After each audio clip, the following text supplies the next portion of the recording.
Hello everyone and welcome back to another episode of that show that will not be named. Today... Oh wait, I forgot to do the part. Hang on.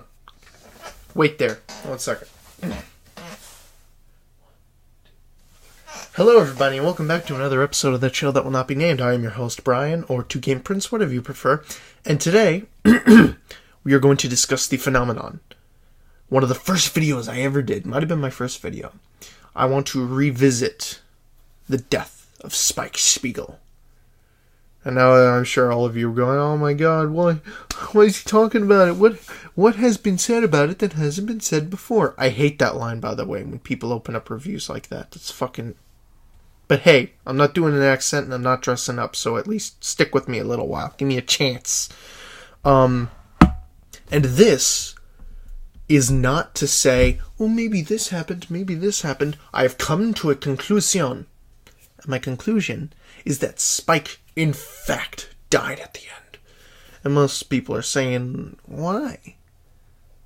Oh, if you haven't clicked off at this point, you're probably going, why? Like, subconsciously somewhere in your head.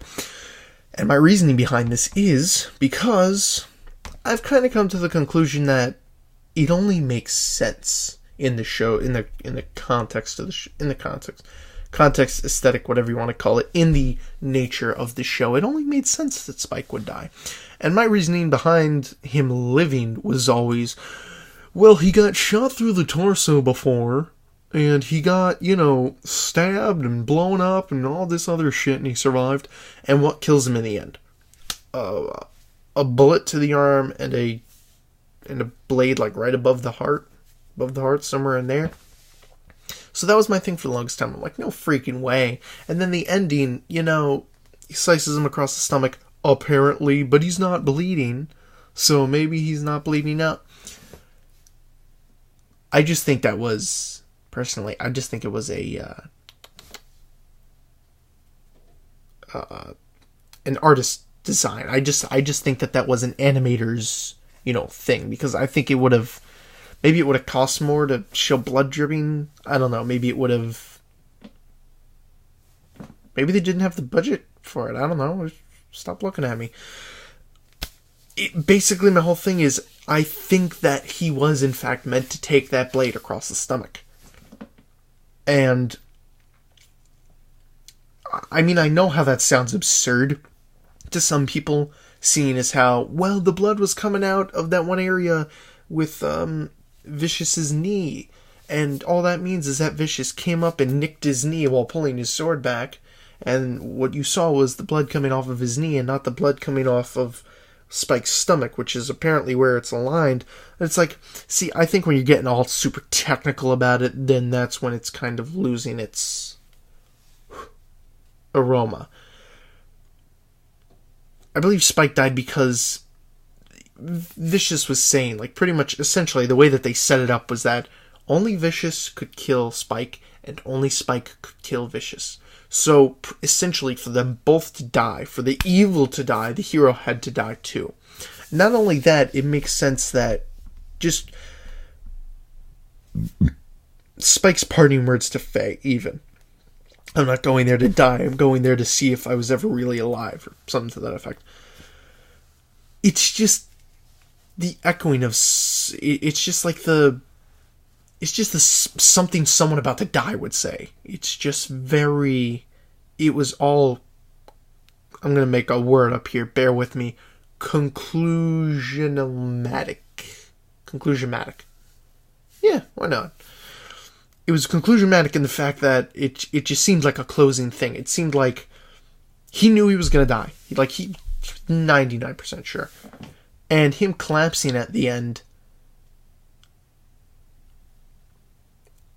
it's kind of hard to explain. It was just like, basically, it'll be hard to convince people. I already know nobody's convinced, but whether you are or not, I just know for a fact that nobody's going to be able, if you've already chosen a side on this, nobody's going to be able to be convinced, because no matter how much... Even if we had proof that he died, I believe there would still be people saying, he survived, and all that shit.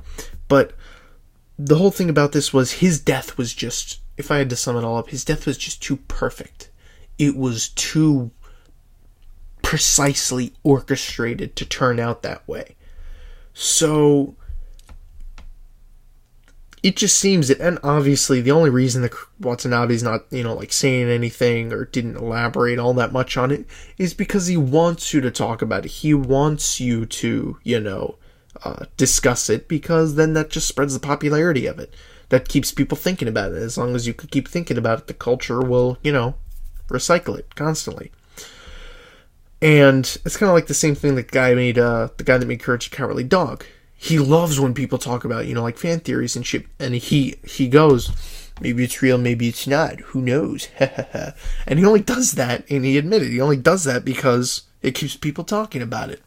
So, all in all, I do believe Spike was meant to die.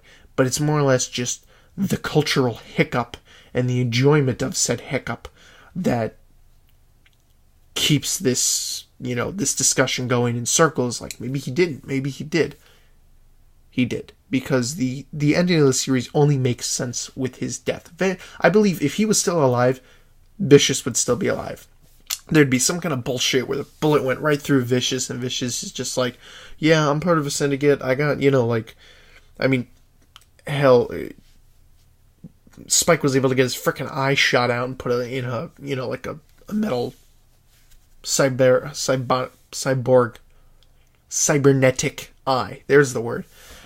So why not Vicious? Why not Vicious can get shit done, become half robot? I don't know. They're in the future. They're in 2070, whatever. I don't think it's impossible. I do believe that both of them had to die. One had to die for the other to die, and they explained that. And then the ending, of course, once again, approaching a really big part, when Raging Bull, or whatever the hell his name was just like, oh yes, that is the star of the warrior, and when it falls, the warrior will die. How much more proof than you need than that? That's enough right there. And I find this a little bit funny because, like, in the beginning, like when I first started off this channel, I was of the belief that, no, Spike lived. What are you talking about? I may not have conveyed that so well in the video, but in the back of my mind, I was like, no, of course he survived. What, are you kidding? And now, call it the crushing times that we live in, I've become more pessimistic of the fact, and I figured that, yeah, no, he truly died, because that would be the only way that everything makes sense. But tell me your opinions in the comment section below. I thank you very much for joining me. I'll see you next time on another episode of that show that will not be named. I think I need to rename it.